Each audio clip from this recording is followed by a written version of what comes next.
अस्सलामुअलैकुम वरहमतुल्लाहि वबरकातुहू। मेरा नाम है मोहम्मद बिलाल और आज मैं आपको इंडिया की न्यूक्लियर पावर और ऑल एवरीथिंग पावर्स के मुतल्लिका बताऊंगा जो अपनी सिक्योरिटी और सेफ्टी के लिए इस्तेमाल करते हैं। भारत अपनी सबसे बड़ी आर्मी और ज्यादा आर्मी से जाना जाता है जिसके पास जदीद हथियार, मिसाइल सिस्टम और न्यूक्लियर पावर भी मौजूद है। आपके इंडिया की अक्सरियत और सलाहियत मुकम्मल तौर पर वाजिया आज मैं बताऊंगा, तो चलिए वीडियो की तरफ चलते हैं। इंडियन फौज भारतीय आर्मी की बुनियाद 1895 को रखी गई थी जो ब्रिटिश आर्मी का एक हिस्सा थी।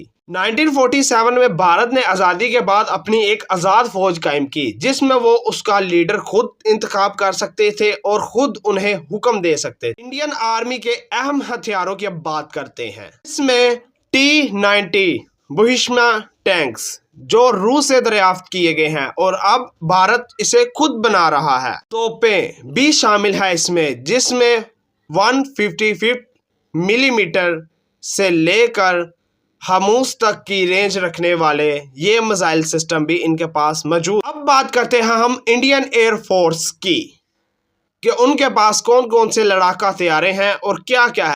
इंडियन एयर फोर्स जिसकी बुनियाद 1932 में रखी गई और आज दुनिया की ये चौथी बड़ी एयर फोर्स जानी जाती है। इंडियन एयर फोर्स के अहम तैयारों की अब बात करते हैं जिनमें Su-13, इसमें Su-13 MKI ये रूस और भारत का मुश्तरका मिलाप है जिसमें इन्होंने ये तैयार किया था। और इसके बाद आता है राइफल जो फ्रांस से मंगवाया जाने वाला जेट है जिसे इन्होंने पाकिस्तान के खिलाफ भी इस्तेमाल किया है। और इसके बाद आता है MiG-29 जो कि भारत खुद तैयार करता है इसे। अब बात करते हैं इंडियन ड्रोन्स के मुतल्लिका। हॉर्न सर्च ड्रोन जो कि इन्होंने इसराइल से मंगवाए थे और रुस्तम जो इंडिया खुद तैयार कर रहा है, खुद बना रहा है अपने लिए। अब बात करते हैं इंडियन नेवी के मुतल्लिका के। इंडियन नेवी के पास कौन कौन सी ऐसी सहूलियतें मौजूद है जिनसे वो दुश्मन को लॉक कर तबाह बर्बाद कर सकते हैं। इंडियन नेवी की बुनियाद 1312 में रखी गई और इसको टेक्स्ट फौजी के तौर पर जाना जाता था। भारत ने अपनी आज़ादी के बाद इसे अपना मुश्तरका आज़ाद और बहरिया निज़ाम बनाया। इंडियन नेवी के अहम जंगी जहाज जिसमें NIS विक्रांत जो भारत में तैयारा है जिसे भारत खुद बनाता है और दूसरा INS है जो रूस से खरीदा गया है। Nuclear summary INS air hunts जो कि भारत में खुद तैयार किया जाता है। भारत की अपनी समरीज ये है।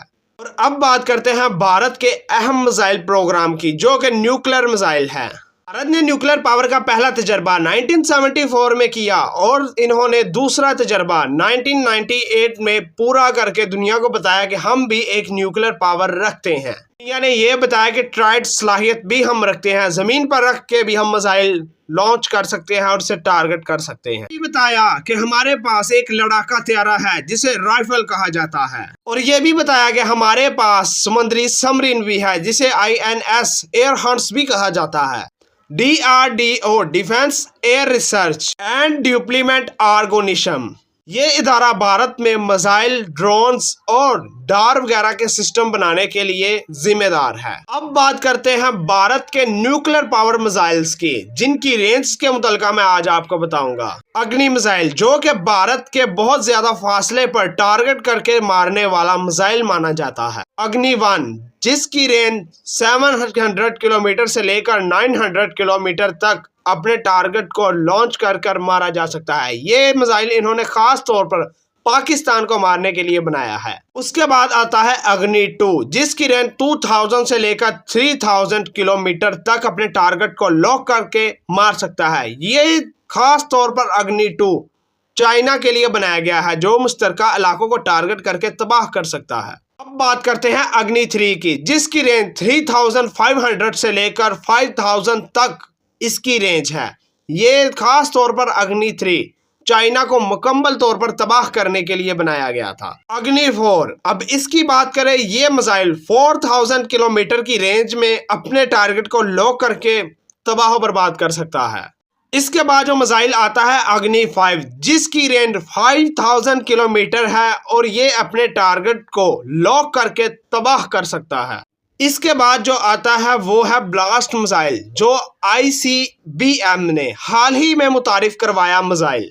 इसको MIRV के साथ मुकम्मल तौर पर हिफाजत के साथ टेस्ट किया गया और ये कामयाब रहा।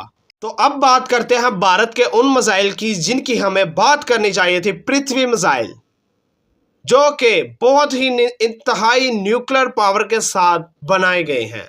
ये करीबी फासले तक मारे जाने वाले मिसाइल्स हैं। चलो इनकी बात करते हैं। पृथ्वी 150 किलोमीटर की रेंज में फौजियों के लिए इस्तेमाल किया जाने वाला ये मिसाइल। पृथ्वी 2, इसकी रेंज 250 है, जो कि खास तौर पर फजाई निजाम के लिए इस्तेमाल किया जाता है। पृथ्वी 3, इसकी रेंज 350 किलोमीटर है और ये बहरिया तौर पर निजाम के लिए इस्तेमाल किया जाता है। अब बात करते हैं इंडियन के नरबहा मिसाइल की। ये एक तवील फासले तक मारे जाने वाला कोसी मिसाइल है, जिसकी रेंज 1000 किलोमीटर की रेंज है। ये मिसाइल कम ऊंची प्रवास करता है और रेडार से बचने की सलाहियत रखता है। इसके बाद आते हैं ब्रह्मोस।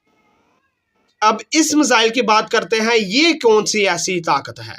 ये भारत और रूस का मुश्तरका मंसूबा है, जिसमें इन्होंने 300 किलोमीटर की रेंज की सलाहियत रखने वाला मिसाइल है। सुपरसोनिक रफ्तार रखने वाला मिसाइल, जो कि फजाई से, जमीन से और समंदर से, तीनों जहां से लॉक करके तबाह किया जा सकता है दुश्मन को। के सीरीज, ये भारत के अब्जाई तौर पर इस्तेमाल किए जाने वाले ब्लास्ट मिसाइल्स हैं, जिसमें K-15 715 किलोमीटर की रेंज रखने वाला ये मिसाइल टारगेट को लॉक कर तबाह कर सकता है। इसके बाद जो आता है K-4, इसकी रेंज तकरीबन 3500 किलोमीटर की रेंज में अपने टारगेट को तबाह कर सकता है। इस तरह ये कहा जाता है कि सबसे पहले इतनी मिसाइल ताकत और न्यूक्लियर पावर रखने के बावजूद भारत कभी किसी पर पहल नहीं करेगा। अगर दूसरा मुमालिक पहल करेंगे तो भारत फिर जवाबी कार्रवाई करेगा। मगर यहाँ तो बात कुछ और ही हो चुकी है कि जब पाकिस्तान पर सबसे पहले टारगेट इन्होंने किया, सबसे पहला ये किया इन्होंने, पहल इन लोगों ने की थी, तो फिर इस तरह सेल्फ डिफेंस के तौर पर जब पाकिस्तान ने अपने मिसाइल्स और हवाई जेट तैयारों को तैयार कर भेजा गया, इनके राइफल्स भी गिरे और इनके मिसाइल्स को भी हैक किया गया। तो ये बातें हैं जो कि पाकिस्तान और इंडिया के दरमियान होने वाली जो पिछले दिनों में वॉर है उनकी। तो अगर आपको ये वीडियो अच्छी लगी हो, लाइक और सब्सक्राइब ज़रूर कीजिएगा। इंशाल्लाह नेक्स्ट वीडियो के साथ हाजिर होंगे। अस्सलामु अलैकुम।